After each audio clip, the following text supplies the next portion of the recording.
Hola, bienvenidos a un episodio más de Abogacía Trabajando. Soy Rodrigo García. El día de hoy tendremos como invitado nuevamente a Enrique Hernández, con quien estaremos analizando y reflexionando sobre si realmente somos litigiosos. Acompáñenme.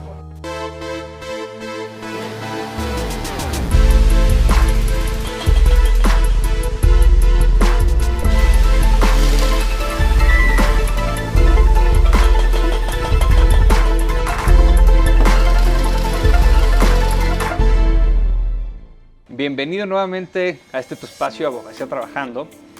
Para retomar, por supuesto, lo que conversamos en el episodio previo, en cuanto a este cambio de mindset, de por qué evitar la parte litigiosa e irnos más por la parte conciliatoria, sobre todo por la lentitud que hay en la impartición de justicia, un tema que, insisto, por supuesto que nos da para muchos programas, así es que por eso este espacio nuevamente abierto para ti, Enrique, para platicar. Justamente te haría la pregunta, ¿tú crees que realmente somos litigiosos? En México existe mucho litigio en cuanto a la parte mental y que es la única solución que hay en los conflictos. Bueno, nuevamente gracias, Rodrigo, por el espacio, gracias a la barra. Y bueno, entremos de lleno, ¿no? La respuesta es hasta cierto punto de vista obvia. Sí somos muy litigiosos, pero es algo que afortunadamente ha venido cambiando para bien con el tiempo.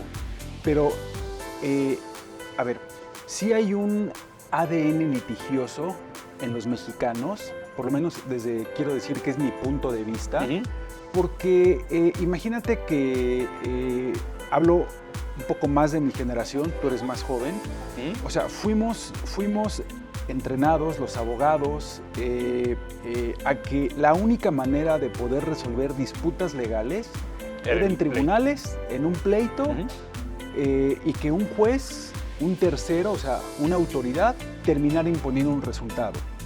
Entonces, pues tú imagínate que desde el siglo pasado, esa había sido la única forma de resolver conflictos legales. Entonces, pues evidentemente las personas, la gente venía pensando que cuando tenía un problema legal tenía que recurrir al abogado y la única alternativa pues era llegar a los tribunales. Pero insisto, Rodrigo, esto afortunadamente ha cambiado y si quieres comentamos más adelante. ¿Qué podría decir entonces que significa en todo este ADN que comentas el tener una mentalidad litigiosa? ¿Por qué se tiene de esa manera? Sí, mira, la mentalidad litigiosa tiene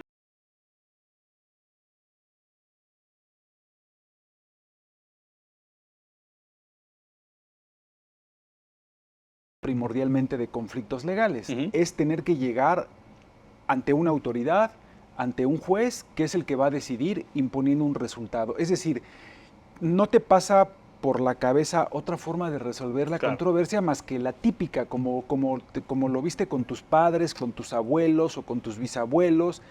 Y por eso la gente en algunos casos se afligía demasiado porque sabiendo que tenía un problema legal que tenía que resolver con su empleador, con sus socios de negocios, con su vecino, con su pareja, con sus hijos, entonces la aflicción viene a partir de pensar que tenían que llegar a un tribunal y un abogado y saben que los juicios eran muy tardados, muy complicados, con muchísima incertidumbre, pero esa es lo que yo denomino la mentalidad litigiosa, la que no veía o no ve otra oportunidad de poder resolver el conflicto.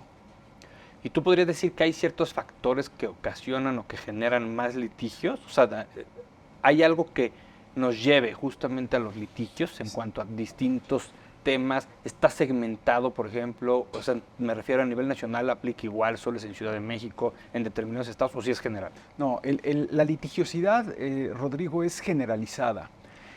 Y también, como decimos los abogados, los hechos notorios no necesitan ser demostrados. O sea, mi propia afirmación al sostener de que evidentemente ha habido una sociedad altamente litigiosa, lo compruebas con cualquier tribunal de cualquier materia, no importando si es local, federal. O sea, cualquier tribunal en nuestro país está sobresaturado, si no es que está al punto del colapso. O sea, ya no caben más asuntos, ya no más expedientes. Los jueces a los que yo respeto y a los que por supuesto admiro, pues tienen una carga infrahumana de trabajo, pues porque tienen un cúmulo de expedientes, una cantidad verdaderamente excesiva. Entonces, a ver, me pregunta sobre los factores que han propiciado. Bueno, pues yo veo dos cuestiones, no digo que son las únicas, pero yo veo dos, sobre por qué este factor.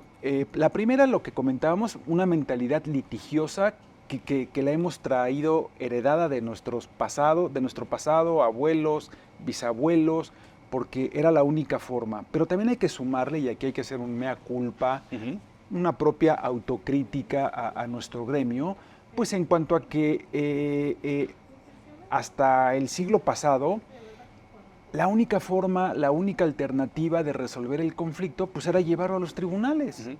Entonces, te das cuenta, por un lado, una mentalidad litigiosa de la sociedad, digamos un ADN litigioso, sumado a que la abogacía, la única respuesta que ofrecía era llegar a los tribunales, ¿no? En un clarísimo perder-perder, porque tú lo sabes, en los juicios, sí, pero los juicios son perder-perder. Sí. O sea, incluso el que gana también pierde. Sí, totalmente, porque aparte pues, sale muy friccionada siempre la relación, tanto pleito, tanto tiempo y demás, por supuesto que no. Ojalá que terminara friccionada, Rodrigo. En la gran mayoría de los casos hay un rompimiento, ¿sí?, a veces irresoluble del vínculo. Y me refiero a un vínculo familiar, sí, sí, un vínculo en socios de negocios, un vínculo entre patrón, trabajador, o sea, el vínculo. Y a ver, justo hay un poco...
Puedan resolver su situación. Y aquí me viene a la mente otra cuestión, esta mentalidad litigiosa de que las personas a veces en esa mentalidad no se creen capaces de poder resolver su propio conflicto. Cuando, ¿quién mejor, Rodrigo, que si tú tienes un conflicto con tu pareja, pues claro que sabes lo que necesitas, lo que necesita cómo ella. Se ocasionó, desde cuándo. O sea, el abogado siempre, claro, siempre es importante para que te diga, para que te asesore, para que te diga, por supuesto, qué derechos tienes, pero tú sabes perfectamente lo que necesitas y para eso no requieres tampoco un abogado. Pero ¿qué pasa? Supongamos el mismo ejemplo, y que saben muchas veces el tema hijos, vuelvo al punto, es a lo mejor el detonante, también mal utilizado porque se utilizan muchas veces a los hijos. Pero entonces llegan a un acuerdo, supongamos, y en cuanto a visitas, por ejemplo, Sí. para los hijos. ¿Qué pasa si alguna de las partes incumple y entonces tienen que llegar a un litigio forzosamente o se puede volver a conciliar? ¿Cuál es ahí tu óptica? Mira, por supuesto que también puede darse el caso que las partes lleguen a un convenio y que después venga un incumplimiento. Exacto. Bueno, mira, Rodrigo, si el incumplimiento se da por alguna cuestión exógena, o sea, que la persona diga, oye, yo incumplí porque me acabo de quedar sin trabajo, pero hay esta voluntad de cumplir, pues claro que se puede volver a renegociar. En mediación eso es muy claro, ¿no? Un convenio de mediación se puede remediar. Claro. Porque la idea sigue siendo la misma, Rodrigo, que las personas sean capaces por sí mismas de resolver su diferendo. Claro, para el caso cuando no se pueda, para cuando ya no haya voluntad, para cuando haya verdaderamente obstáculos insuperables, pues para eso están los tribunales. Qué bueno que tenemos tribunales y ahí deben de estar. Pero fíjate, yo lo veo así, de este mundo gigantesco, porque seguramente tú lo sabes, el grueso de las controversias en México se lo lleva la materia familiar. Sí, sí. Bueno, de hecho, INEGI, en su reciente publicación, pues entraron por año, tienen un promedio de 950,000 casos. Sí, es impresionante. Bueno, y eso no te lo necesito demostrar. Pasa por afuera de los tribunales y vas a ver las colas.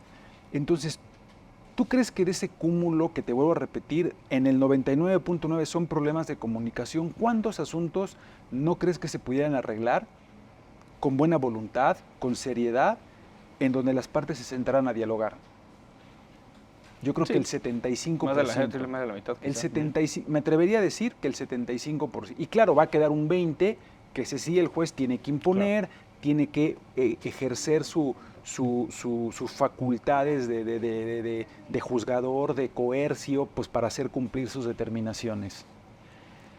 ¿Y en cualquier materia realmente puede haber o se puede evitar la parte del litigio? En cualquiera, Rodrigo, mira, desde la agraria, obviamente civil, mercantil, familiar, bueno, tenemos el gran ejemplo de laboral, ¿no? Con el nuevo sistema, la nueva reforma, pues ahora si tú tienes un conflicto laboral, no es mi materia, pero ahora tienes que hacer un esfuerzo serio, importante por conciliar antes de saltar. Exacto. Hay una primera etapa, vamos a llamarlo así. Claro, a la guerra de las estrategias, ¿no? Finalmente el litigio, quiero que se comprenda esto, es una guerra, claro, una guerra civilizada, pero es una guerra de estrategias, ¿no? En donde ya los abogados pues ejercen su rol de abogado postulante, de maniobrar, de enmarcar las cosas como ellos consideren que es apropiado, de armar pruebas, de cómo dejarte a ti sin pruebas, y empieza esta guerra de estrategias. ¿Cómo dirías o cómo crees que nos ven a México concretamente en la parte de justicia? Pues bueno, ese es otro súper tema. A ver, yo creo, Rodrigo, que estamos muy mal. O sea, a ver, ¿a qué me refiero? A que internacionalmente nos vemos mal. ¿Por qué nos vemos mal? Porque cualquier fotografía de los tribunales en donde se ve este sobreexceso de expedientes, pues nos retrata a nivel internacional como un país incivilizado, como un país incapaz de poderse poner de acuerdo. Oye, si tú generaste el conflicto, pues tú tienes la capacidad de poderlo resolver. ¿Por qué quieres que el Estado, por qué quieres que el juez, las leyes vengan y te lo resuelvan? Entonces, no nos retrata bien, claro. Y esto tiene consecuencias, Rodrigo, porque imagínate que alguien va a invertir en México. ¿Qué crees que es lo primero que ve? ¿O a dónde crees que es lo primero que se asoma? Pues preguntar, oigan, y pues yo voy a meter 500 millones de dólares. Mi primera pregunta es, oye, ¿y cómo están los tribunales? ¿Cómo se resuelven sus controversias? ¿Qué tal que yo o el negocio que hago pudiera terminar? Claro. Entonces, claro que nos afecta. Esto no está bien visto internacionalmente. Y Enrique, mencionabas justamente hace rato el tema histórico, vamos a llamar, que así siempre ha sido, lo hemos vivido, así lo han enseñado.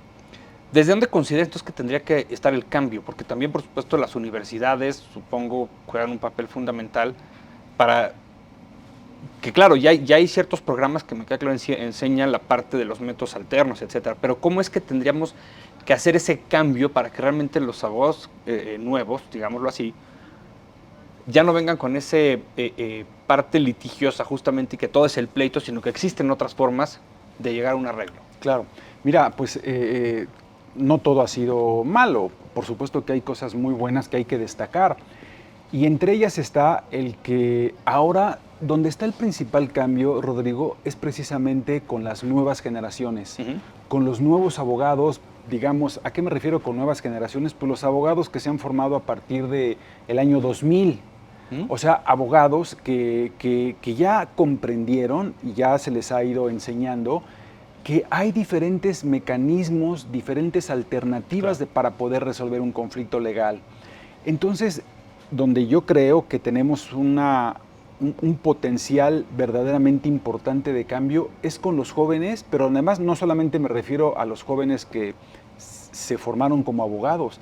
La gente joven, a ver, a un millennial, a un centennial, tú ya no le puedes decir que para resolver un conflicto legal que él tenga, le va a tomar 5 años, 8 años o más.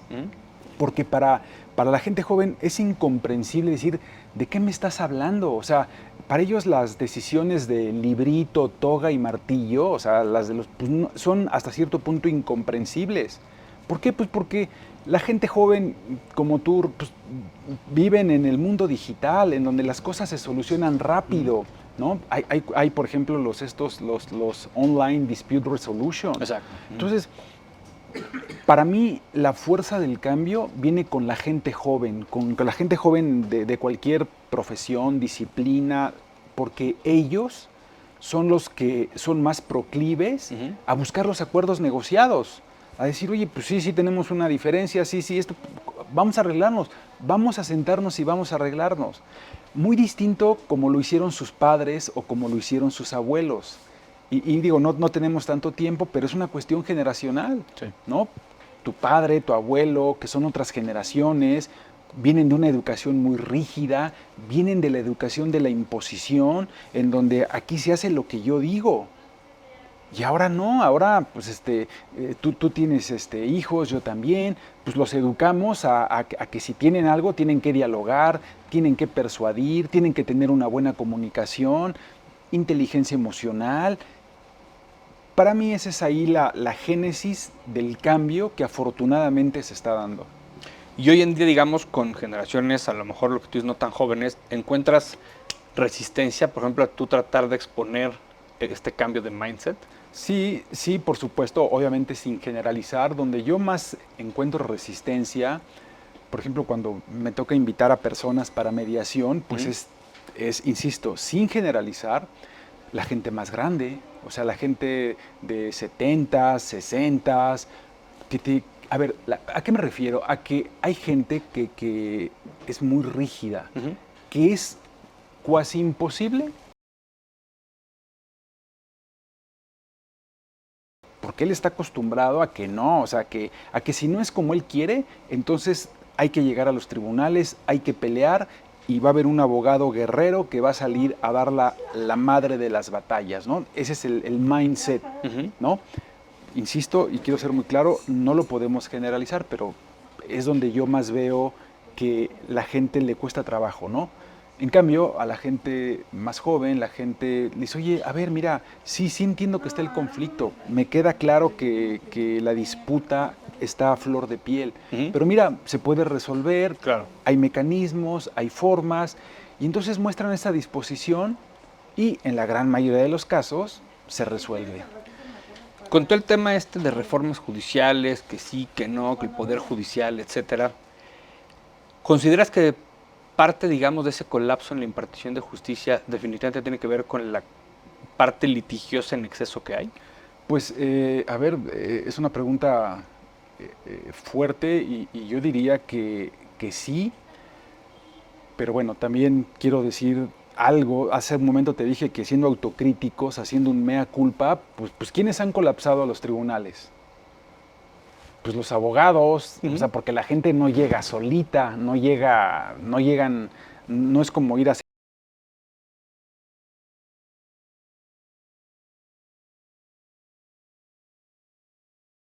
Yo denomino con todo respeto, pues entrenados en la vieja guardia, ¿no? En donde lo acabamos de decir, en donde la única opción era el litigio, pero que afortunadamente ya está este cambio, ¿no? Ahora un cliente, Rodrigo, hablando éticamente, como se hace en este colegio, tú le tienes que decir a tu cliente en un conflicto, oiga, mire, sí, por supuesto que está la vía del tribunal, de los juzgados, pero mire, también hay otras opciones. ¿Por qué no intentamos negociar? ¿Por qué no intentamos una conciliación? ¿Por qué no proponemos una mediación? Y es muy probable que en estos mecanismos ese conflicto se ataje y se resuelva favorablemente. Y mucho más rápido. Y mucho más rápido, mucho más asequible y en donde las dos partes, en donde se salve el vínculo. Eso es bien importante, en donde usted no termine como enemigo de esa persona.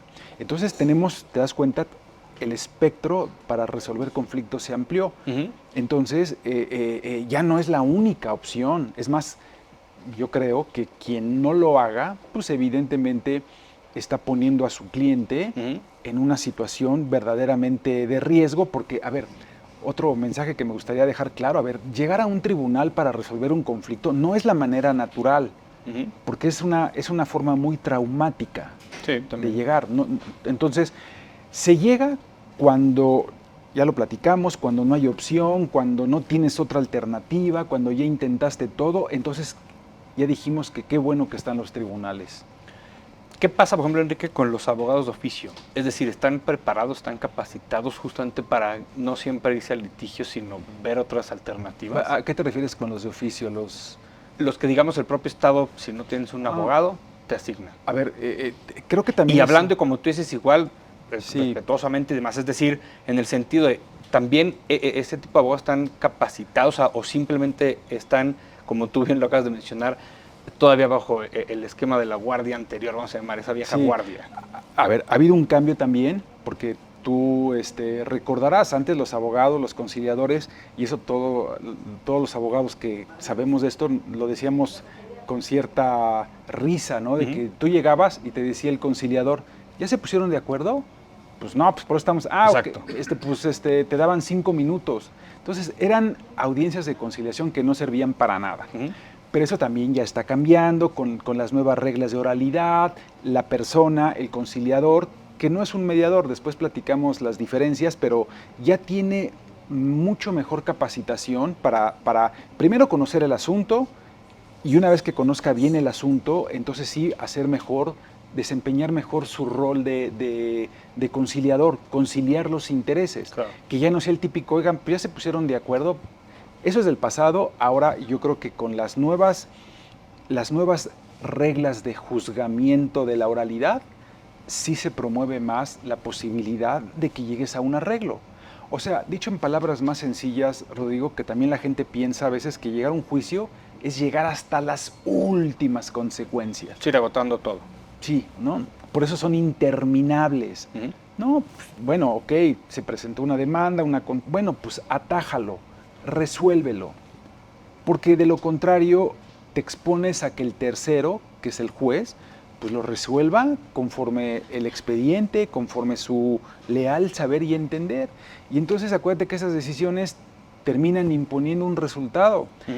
Que fíjate que a veces qué absurdo, ni siquiera al que le dieron la razón le gustó. Sí, no quedó conforme. No quedó conforme y entonces viene el recurso del pataleo y entonces la voy a tratar de modificar y si no es en segunda instancia es en amparo y si puedo llego hasta la corte y ya te sabes ese camino tortuoso. Sí, largo. Enrique, nos están quedando pocos minutos. Quisiera nada más cerrar quizá con otro ejemplo. ¿Cómo se podría conciliar y a lo mejor porque vuelvo al tema familiar, lo decías tanto por el porcentaje tan alto, tanto porque pues, me queda claro que el tema familiar, insisto, es base, ¿no? Un tema, por ejemplo, de herencia, tanto si hay como no hay testamento. Sabemos que siempre va a haber riña, pleito, de que no estoy conforme justamente con que me dejó esto, con que no me dejó nada, ¿ahí también se puede realmente mediar? Por supuesto que sí, Rodrigo, es más, es un típico caso de conflicto familiar, ¿no? Ujú, 100%. Bueno, si hay testamento, pues también hay conflicto, ¿no? Pero si no hay, pues imagínate, ¿no? Porque todos se sienten dueños de todo. Entonces, lo mejor que pueden hacer es, insisto, cuando ya no pueden ellos por ellos mismos, los hermanos se están peleando, se agreden, tiene que venir un tercero, tiene que venir un mediador, un facilitador, a que los ayude, incluso con sus equipos de abogados, a que lleguen al acuerdo que necesitan. Uh-huh. Porque si no se arreglan en ese conflicto entre hermanos, entre familiares, Rodrigo, les espera un litigio de 5, 8, 10 años en donde se van a... esa relación de familiar prácticamente se va a diluir al grado de que al rato ya ni hermanos van a ser. ¿O sabes qué va a pasar? Y estamos ya en la recta final. Se van a empezar a morir. Sí, entonces vienen los hijos. Y entonces vienen los hijos, entonces ya le heredaron el conflicto al hijo, y entonces vienen los primos, y entonces los primos ya no se hablan, no por ellos, sino porque sus padres no se hablaban. Sí, sí, totalmente. Entonces, algo completamente que se puede resolver. Sí, que es un tema muy sensible, y por eso quería poner ejemplo y dije, bueno, ok, porque hay siempre, lo que tú dices, hay conflicto, hay riña, no están de acuerdo, incluso lo que tú dices, aunque haya un testamento, definitivamente siempre va a existir esa parte de inconformidad. Es la mejor, yo quisiera cerrar diciéndoles que es la mejor opción, o sea, que entre cuando los hermanos, imagínate, en una mesa redonda se escuchan, hay orden en la discusión, porque eso lo hace el mediador. Por supuesto que se llega al acuerdo entre hermanos o los que participen y en un periodo muy corto de tiempo lo resuelven definitivamente y sobre todo pacíficamente. Totalmente. Pues Enrique, muchísimas gracias nuevamente por haber estado con nosotros. Ampliar justamente esto, hacerlo un poquito con modo de ejemplos para que quedara también más claro y con toda esta ideología y lo que tú estás tratando también de hacer para que este cambio de mindset se dé. Así que agradecerte nuevamente el que nos hayas acompañado en Abogacía Trabajando. Al revés, Rodrigo, muchas gracias por el espacio y siempre es un gusto venir aquí y compartir ideas.